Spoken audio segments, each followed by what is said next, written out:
for video number 3 in week number 3 of your podcasting course. So in this video, I'm going to talk to you a little bit about editing.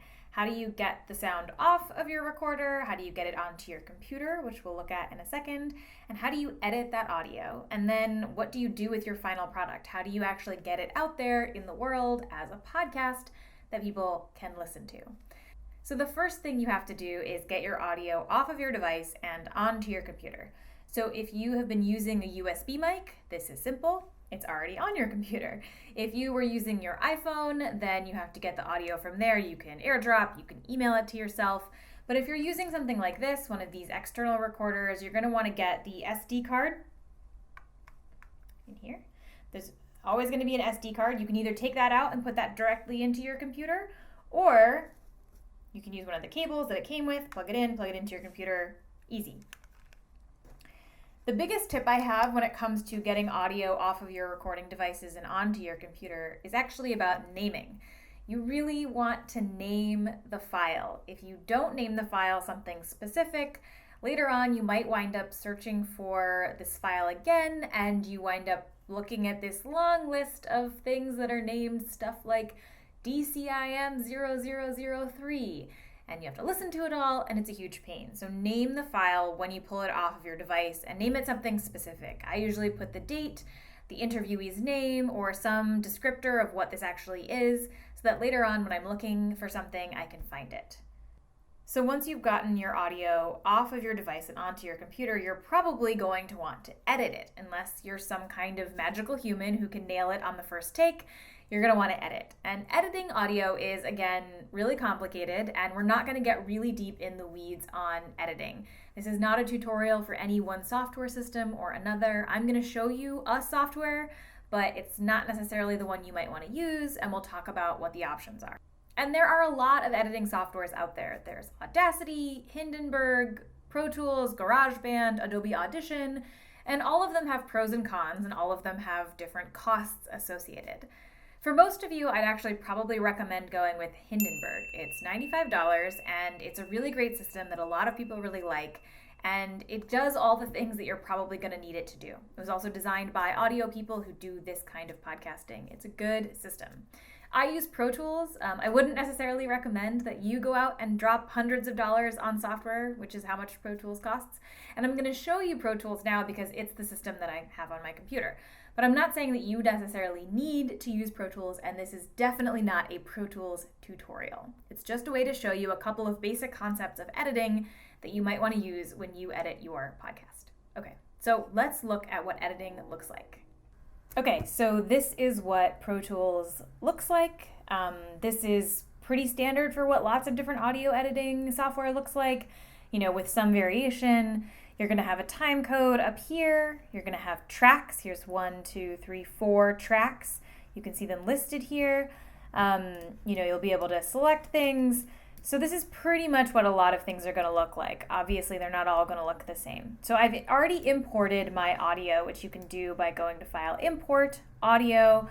There is an import function for every software. I've got it here, and I'm going to drag my audio over and put it here. So you can see that there are waveforms. You can see that, turn that off.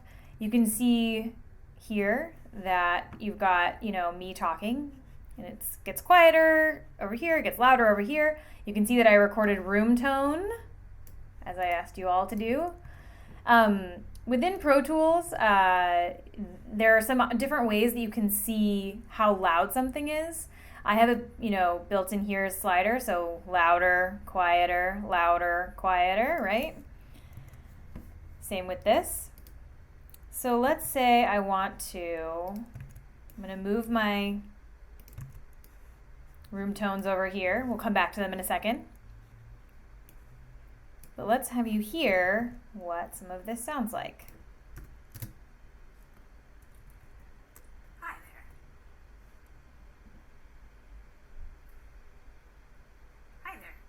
Is Rose. This is demo audio. Now I will talk loudly, and now I will talk quietly. And now I will record room tone.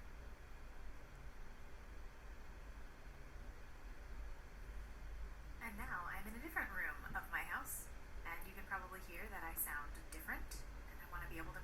these two things together. And now, once again, I will record room tone. Okay, so I have those two pieces of tape.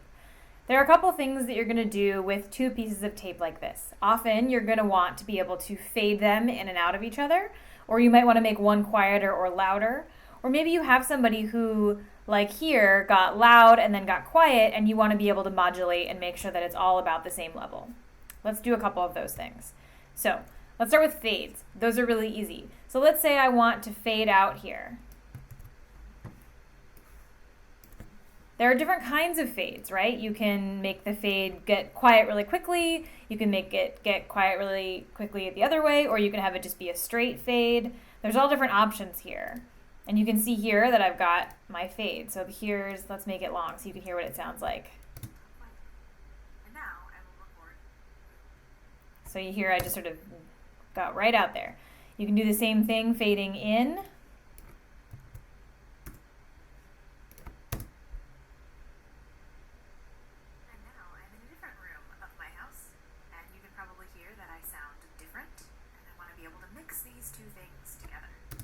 You can see as the tape is going, you're going to see these little bars on the left-hand side that are going to go up and down. That's the volume. And now, once again, right here. Record room tone.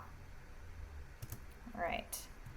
Now let's say I want to be able to cut in between these things really quickly. You know, I don't have this much space to nice, slow fade out. Let's say I want to do... Maybe I just want, hi there, this is Rose, and maybe I want something from over here. And now I'm in a different room of my house. Let's say I want to combine these two things.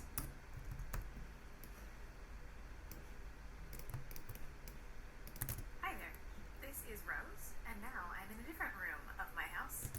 And I want to fade them. Now you can cross fade them like this.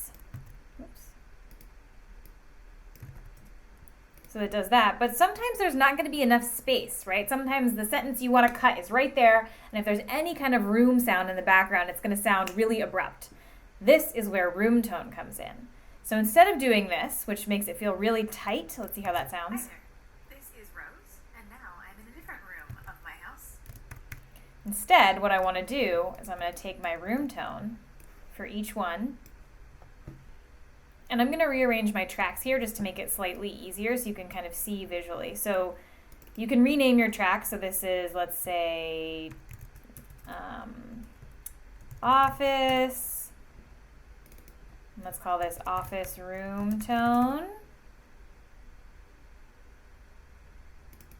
And let's call this living room. And let's call this living room tone. Labeling tracks can be really helpful so you don't forget what's what. So let's say I'm going to group my office and my office room tone. Now I don't need all of this obviously, but just in case I gathered a bunch of it. So I'm going to select a bit in the middle. And what you can do basically is you can lay this under so that this becomes the gap, right? So here you have your two room tones, right? And you're using them to blend these two pieces of tape to give them a little space in between them so it doesn't sound like there's just this gap of nothingness in between. It still feels like natural. You know, you have these two room tones coming together. So this will fade into this room tone, and this one will fade up, and then it'll fade out. Hi there, this is Rose. And now I'm in a different room of my house.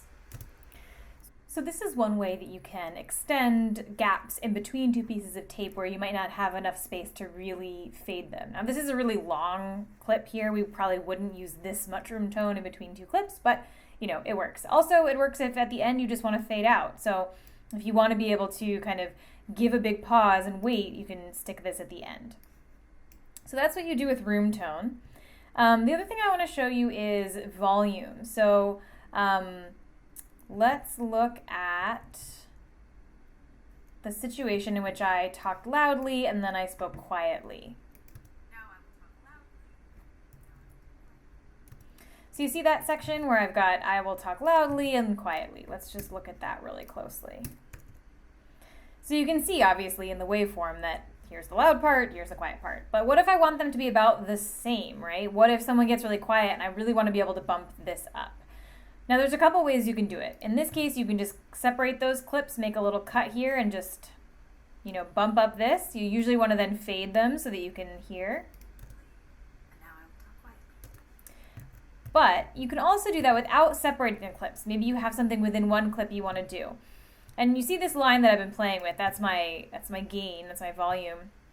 And what I can do is I can add little points along this line, and I can use them to change the volume. And then I can say, okay, well now I want it to go up. I want it to go like this. And you can really get fine-tuned with these little lines, right? And get really deep in and say, okay, I just want to just right there, and then I want to go up, and then I want to go down. Right? So you can do all of this with your volume so that you can make sure that everything is about the same volume. Because you don't want to be in a situation where it's really loud sometimes and really quiet other times and people can't hear what's going on. Often this happens in between guests too. If you have two people talking, sometimes one person's really loud and one person's really quiet, and you want to be able to change that just for the whole track. So let's say that you have two tracks and one of them is much louder than the other. Instead of editing the audio within each clip, what you can also do is here in Pro Tools I can say, okay, I want to bump up the volume on this entire track. That's what this is doing here, right? So this is just going to now be much louder. Now I will talk loudly, and now I will talk quietly. Than this, if I say I take this down. You can't even hear it. And now, once again, I will record room. So that's how you can change your volume. That's how you can fade in between things, right? That's what it looks like. Now, this is obviously just really basic. So let me show you an example of a Pro Tools session for an episode of Flash Forward, what that looks like. So you can see I have a lot of tracks going on here. We can zoom in on this area. So this is the little intro scene that I built. Here's the introduction. This is my narration. You can see the list of tracks over here. This is sort of a bunch of different sounds that I'm using to build a little bit of an audio drama at the top of every episode. And then you can see I've got some tape here. I didn't use room tone for Carl because it was a phone call and there wasn't a room sound to be had. Same thing with Kristen. So you can sort of see how this works. How you end up laying all this stuff out. So let's go back to our sample session here, our MOOC sample session. Okay, so you want to now export this thing. Let's say you're done. This is your beautiful first ever podcast. Here it is. It looks lovely. You want to get it out of here so that you can actually upload it somewhere and create a podcast. So what do? Okay, so you're going to select whatever it is that you want. And let's say this is our podcast. In Pro Tools, exporting is called bouncing, actually. You don't really want export, you want bounce. It's weird, not all places call it that, but we're going to go bounce to disk. Again, none of these little details are important. This is just to show you what it looks like. You do want to bounce out an MP3 file and a WAV file if you can. MP3 is what all the systems are going to use, but WAV is, a higher quality audio file. It's going to have a little bit more fidelity. You want to have that just for your record so that you have it in the future, just in case. But MP3 is what people are going to use when they actually query your RSS feed, which we'll get to in a second. Okay, so we're going to bounce this out. Congratulations! You've just made your first podcast episode! Yay! But what do you do now? Okay, you have this file on your computer and that's not a podcast yet. You have to put it out in the world somehow to make it a podcast that people can actually access on their devices. And that's actually a little bit more complicated than you might think. So you're probably familiar with YouTube, where you just go to YouTube and you upload your video and YouTube hosts it for you and shows it to people. That's not really how podcasting works. You don't go to Apple and upload your audio and have Apple sort of send it out to all the podcasting apps. Instead, you actually have to host the audio yourself, and you have to create an RSS feed for that audio. So what does that mean? The easiest way to think about this is actually to think about it from the perspective of a consumer. So let's say that you go to your phone and you want to download a podcast. Let's say maybe Flash Forward. So you go to your podcast app and you say, I want to go to Flash Forward. You say, I want this episode. And what your app is doing is actually querying something called an RSS feed. And an RSS feed is basically just a list of episodes and information about those episodes, including where to find the actual MP3 that the episode is to send to your device so that you can listen to it. So you need to have an RSS feed, and you need to have a place where the files are hosted that the RSS feed can point to. Now, there are a couple of ways you can do that. Some of those are free, some of them are not free. Let's talk about them. So first, you need to host your files somewhere, and second, you need to build an RSS feed to talk about those files to the greater world. Most of the time, those two things are connected. Most of the time, if you are hosting with a company, they can and will generate an RSS feed for you. Now, you can host the files yourself and generate your own RSS feed if you feel comfortable doing that. It's not that complicated. I'll post a link on how to do that in the notes for these videos. But if you are like me and like many people and you don't feel comfortable necessarily hand coding an RSS feed, there are lots of options. Some of them are free, some of them are not. The most popular, probably free option is something called SoundCloud. You've probably heard of SoundCloud. It's mostly a music hosting platform, but they also do podcasts, and they can generate an RSS feed from those podcasts for you. Now, SoundCloud has been in the news a lot for potentially being about to go out of business, but they are a good free option, assuming that you aren't uploading more than their monthly limit. Now, I would probably recommend actually spending a little bit of money on a system that does give you a little bit more information and might be a little bit more stable.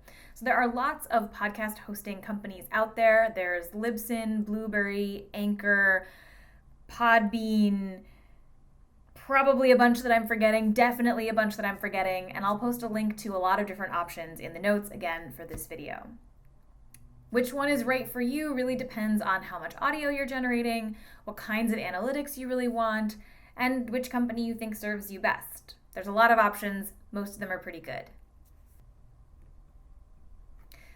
So these companies are going to allow you to upload your audio to them, they will host it for you, and then they will generate an RSS feed. Now you then need to take that RSS feed and you have to tell these podcasting apps that it exists so that they can know to query it. And the first place I would start there is Apple Podcasts. They are still the biggest place people listen to podcasts, and it's a good place to start. So let's look at what it takes to submit an RSS feed to Apple Podcasts. Okay, so you're gonna go to podcastconnect.apple.com/mypodcasts, and that's gonna show you your podcast. Now you probably won't have anything in here. I have a couple things. Obviously I have Flash Forward. I have 2 shows that I messed up the submissions for in here that are still lingering and I can't get rid of them to shame me all the time.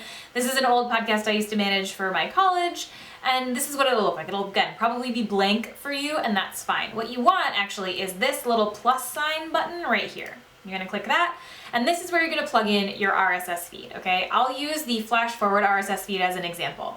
Here's what the Flash Forward RSS feed looks like. So you can see it just has information about the show, and then each item is a different episode. So this is the most recent episode of Flash Forward. The title of that episode was Portrait of the Artist as an Algorithm.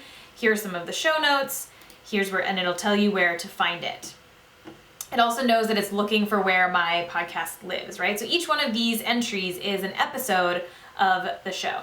And that's what a podcast RSS feed looks like. So here, I'll just show you what we do. We put it in here, and then you would click validate. Now, I'm not gonna do that because this has already been validated by Apple, but that's what you're gonna do. It might then ask you a couple more questions. You go through that.